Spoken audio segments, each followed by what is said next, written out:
Hey there, what's up? Seth here from REtipster.com, and in this video we're debunking a common land investing myth that land is a passive investment. Yeah, right. So while land can be more passive than other real estate investments, it's not entirely hands-off. Let's quickly explore a few reasons. Ready? Let's go. First up is acquisitions and due diligence. So finding and evaluating a potential land deal, one that actually makes good financial sense, takes time and effort. You'll need to research zoning, land use restrictions, and the local market conditions, as well as conducting title searches and surveys and environmental assessments.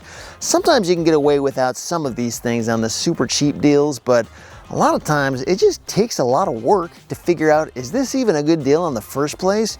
Not to mention you have to make a lot of offers, and a lot of people say no, especially when you're making a deeply discounted offer. It takes time to find one good deal. This is not a passive process at all. And then once you do own a property, we gotta think about some of the ongoing maintenance. Now, don't get me wrong, with a lot of vacant land properties, there isn't a whole lot of ongoing maintenance. And this is one of the things I love about land, but not always. Sometimes there are some vacant lots that require you to keep the grass mowed, especially if your vacant lot is in the city. Sometimes there can be other issues addressing random things like drainage or dealing with trespassers on your property. And the truth is, land ownership comes with some responsibilities that sometimes require a little bit of involvement. Again, this is nothing like dealing with houses. It's probably 10 times easier than that, but I don't want you to think that you never have to do anything.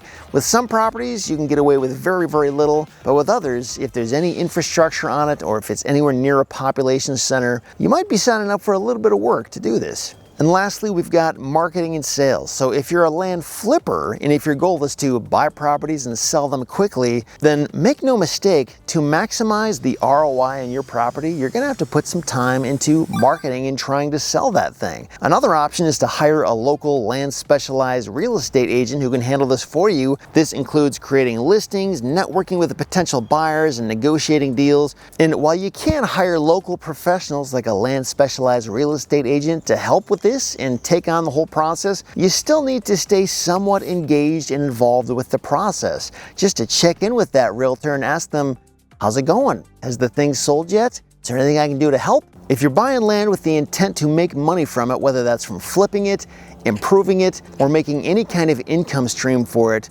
don't look at this as a completely hands-off passive investment, because that's just not what this is. With proper planning and the right strategies, it can still be a lower maintenance and pretty rewarding investment. If you're looking for more land investing tips, be sure to check out the free tools and resources we have over on REtipster.com. And don't forget, like this video, subscribe to this channel. Thanks for watching. Talk to you next time.